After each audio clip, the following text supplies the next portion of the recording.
Welcome to Immerse Messiah, reading for week 12, day 58.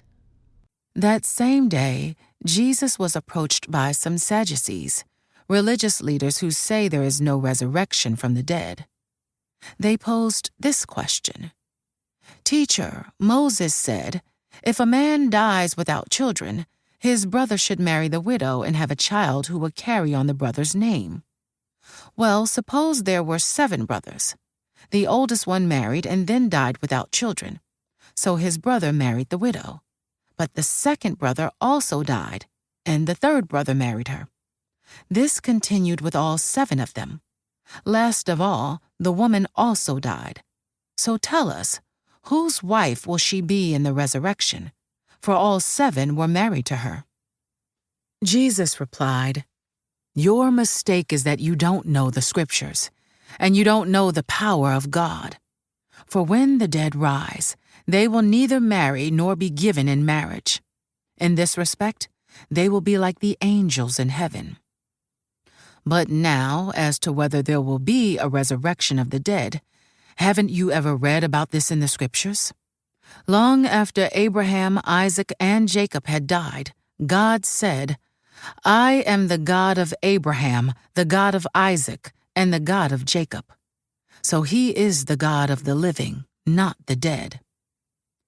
When the crowds heard him, they were astounded at his teaching. But when the Pharisees heard that he had silenced the Sadducees with his reply, they met together to question him again. One of them, an expert in religious law, tried to trap him with this question: "Teacher, which is the most important commandment in the law of Moses?" Jesus replied, "You must love the Lord your God with all your heart, all your soul, and all your mind. This is the first and greatest commandment.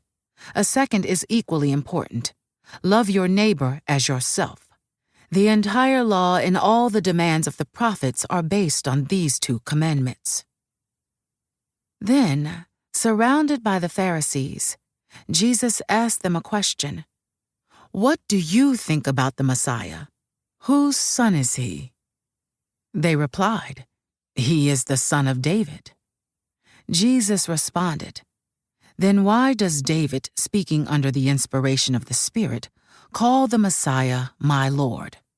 For David said, 'The Lord said to my Lord, sit in the place of honor at my right hand until I humble your enemies beneath your feet.' Since David called the Messiah my Lord, how can the Messiah be his son?" No one could answer him, and after that, no one dared to ask him any more questions. Then Jesus said to the crowds and to his disciples, "The teachers of religious law and the Pharisees are the official interpreters of the law of Moses. So practice and obey whatever they tell you, but don't follow their example, for they don't practice what they teach. They crush people with unbearable religious demands and never lift a finger to ease the burden.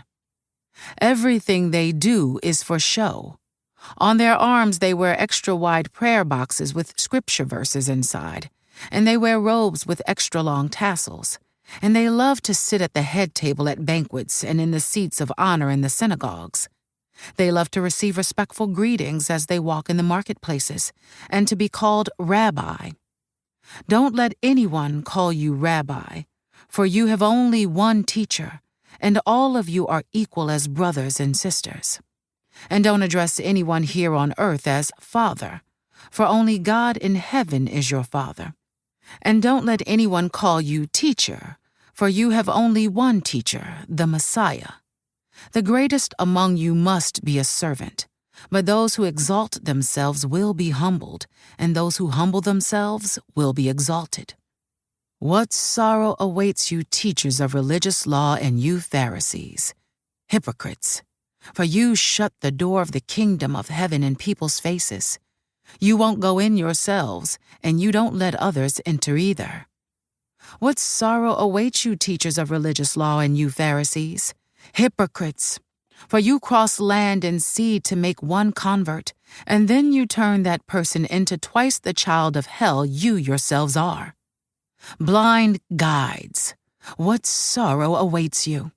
For you say that it means nothing to swear by God's temple, but that it is binding to swear by the gold in the temple. Blind fools, which is more important, the gold or the temple that makes the gold sacred? And you say that to swear by the altar is not binding, but to swear by the gifts on the altar is binding. How blind! For which is more important, the gift on the altar or the altar that makes the gift sacred? When you swear by the altar, you are swearing by it and by everything on it. And when you swear by the temple, you are swearing by it and by God who lives in it. And when you swear by heaven, you are swearing by the throne of God and by God who sits on the throne. What sorrow awaits you teachers of religious law and you Pharisees, hypocrites! For you are careful to tithe even the tiniest income from your herb gardens, but you ignore the more important aspects of the law: justice, mercy, and faith. You should tithe, yes, but do not neglect the more important things. Blind guides, you strain your water so you won't accidentally swallow a gnat, but you swallow a camel. What sorrow awaits you teachers of religious law and you Pharisees, hypocrites! For you are so careful to clean the outside of the cup and the dish, but inside you are filthy, full of greed and self-indulgence. You blind Pharisee! First, wash the inside of the cup and the dish, and then the outside will become clean too.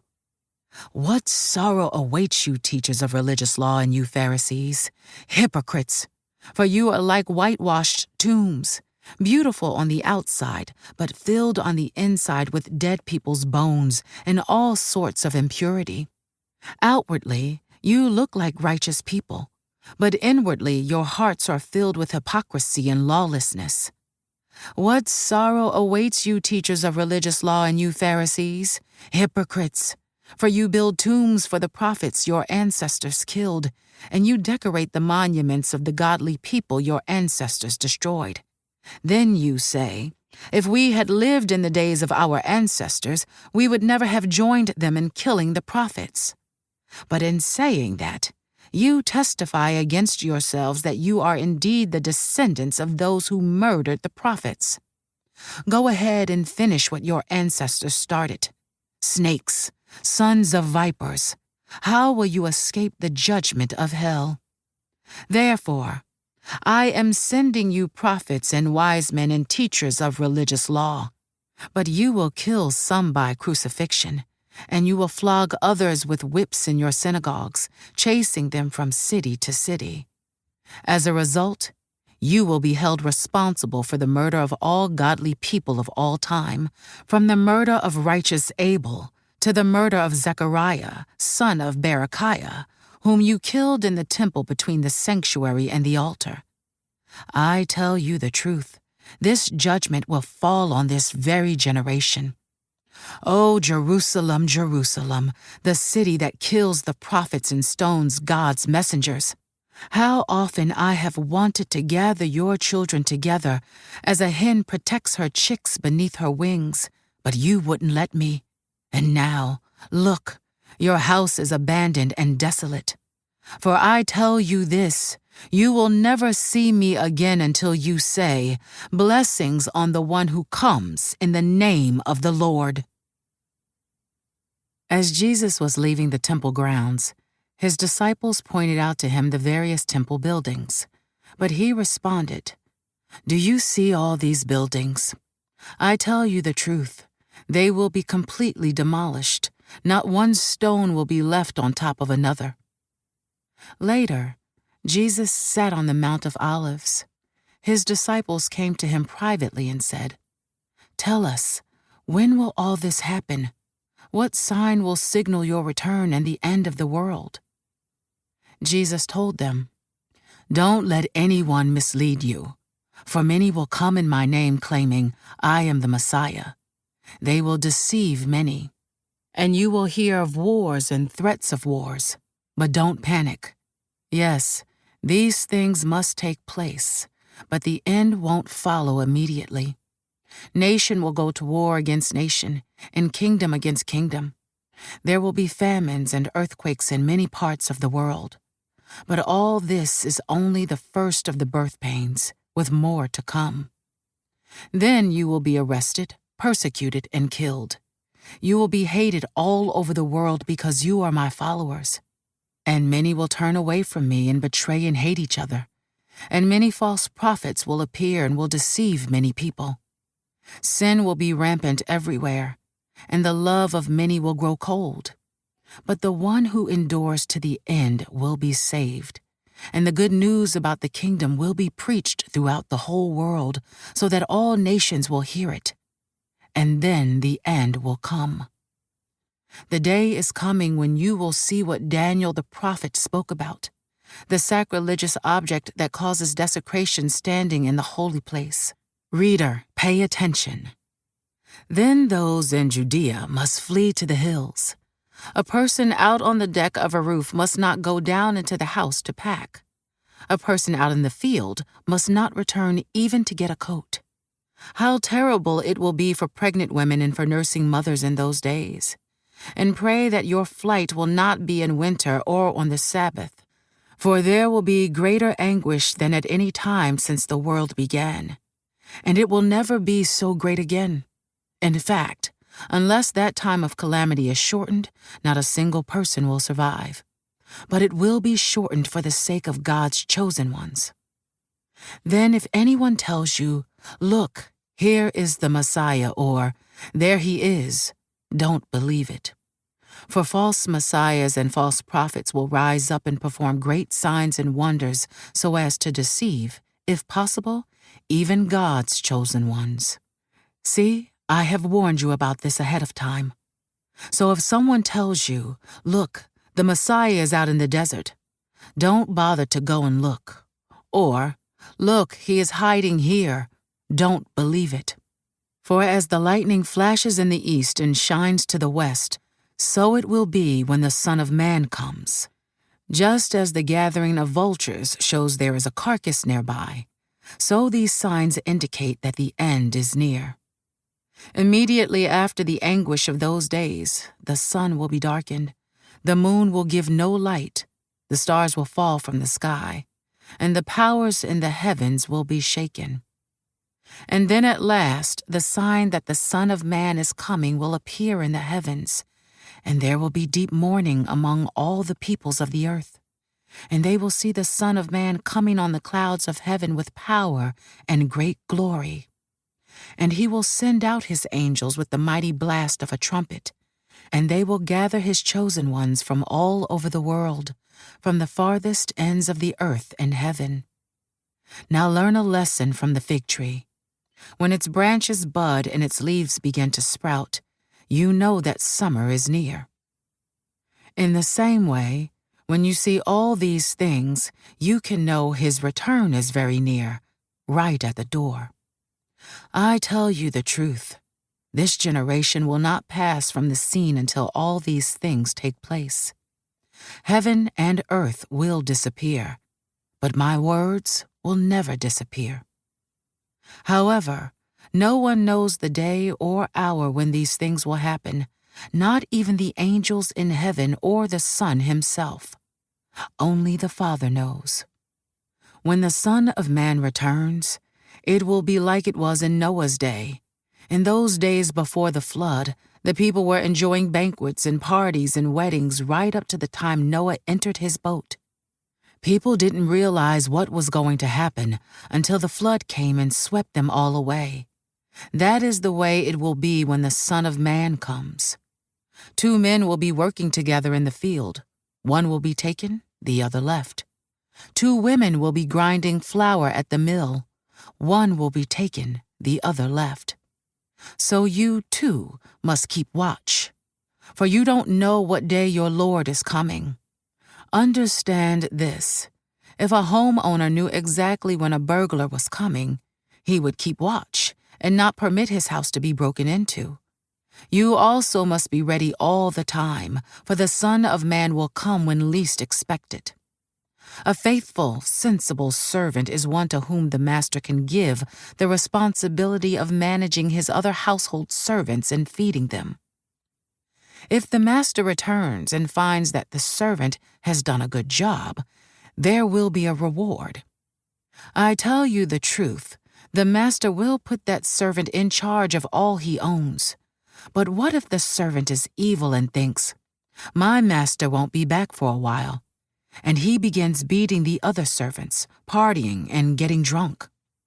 The master will return unannounced and unexpected, and he will cut the servant to pieces and assign him a place with the hypocrites. In that place, there will be weeping and gnashing of teeth. Then the kingdom of heaven will be like 10 bridesmaids who took their lamps and went to meet the bridegroom. 5 of them were foolish, and 5 were wise. The 5 who were foolish didn't take enough olive oil for their lamps, but the other 5 were wise enough to take along extra oil. When the bridegroom was delayed, they all became drowsy and fell asleep. At midnight they were roused by the shout, "Look, the bridegroom is coming. Come out and meet him." All the bridesmaids got up and prepared their lamps. Then the 5 foolish ones asked the others, "Please give us some of your oil because our lamps are going out." But the others replied, "We don't have enough for all of us. Go to a shop and buy some for yourselves." But while they were gone to buy oil, the bridegroom came.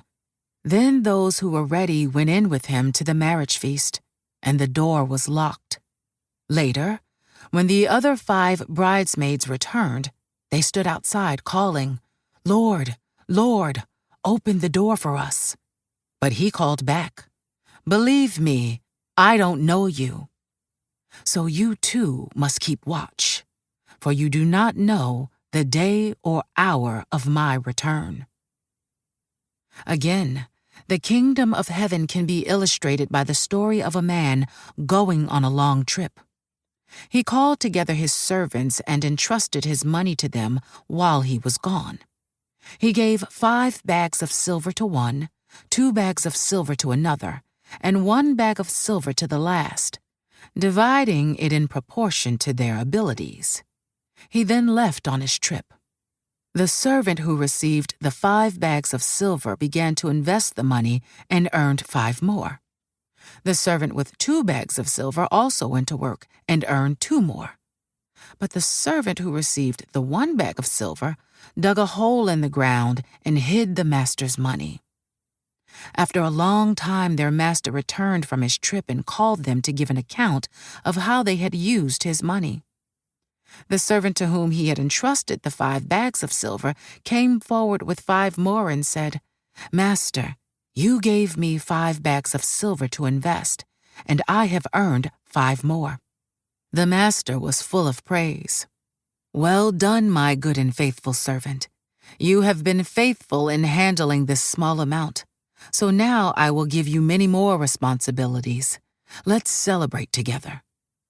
The servant who had received the 2 bags of silver came forward and said, "Master, you gave me 2 bags of silver to invest, and I have earned 2 more." The master said, "Well done, my good and faithful servant. You have been faithful in handling this small amount, so now I will give you many more responsibilities. Let's celebrate together." Then the servant with the 1 bag of silver came and said, "Master, I knew you were a harsh man, harvesting crops you didn't plant and gathering crops you didn't cultivate. I was afraid I would lose your money, so I hid it in the earth. Look, here is your money back." But the master replied, "You wicked and lazy servant, if you knew I harvested crops I didn't plant and gathered crops I didn't cultivate, why didn't you deposit my money in the bank? At least I could have gotten some interest on it." Then he ordered, "Take the money from this servant and give it to the one with the 10 bags of silver. To those who use well what they are given, even more will be given, and they will have an abundance. But from those who do nothing, even what little they have will be taken away. Now throw this useless servant into outer darkness, where there will be weeping and gnashing of teeth. But when the Son of Man comes in his glory, and all the angels with him, then he will sit upon his glorious throne. All the nations will be gathered in his presence, and he will separate the people as a shepherd separates the sheep from the goats. He will place the sheep at his right hand and the goats at his left. Then the king will say to those on his right, "Come, you who are blessed by my Father, inherit the kingdom prepared for you from the creation of the world. For I was hungry, and you fed me. I was thirsty, and you gave me a drink. I was a stranger, and you invited me into your home. I was naked, and you gave me clothing. I was sick, and you cared for me. I was in prison, and you visited me." Then these righteous ones will reply, "Lord, when did we ever see you hungry and feed you, or thirsty and give you something to drink, or a stranger and show you hospitality, or naked and give you clothing? When did we ever see you sick or in prison and visit you?" And the king will say, "I tell you the truth, when you did it to one of the least of these, my brothers and sisters, you were doing it to me." Then the king will turn to those on the left and say, "Away with you, you cursed ones, into the eternal fire prepared for the devil and his demons. For I was hungry, and you didn't feed me. I was thirsty, and you didn't give me a drink. I was a stranger, and you didn't invite me into your home. I was naked, and you didn't give me clothing. I was sick and in prison, and you didn't visit me." Then they will reply, "Lord, when did we ever see you hungry or thirsty, or a stranger or naked or sick or in prison, and not help you?" And he will answer, "I tell you the truth, when you refused to help the least of these my brothers and sisters, you were refusing to help me." And they will go away into eternal punishment, but the righteous will go into eternal life. This concludes today's Immerse reading experience. Thank you for joining us.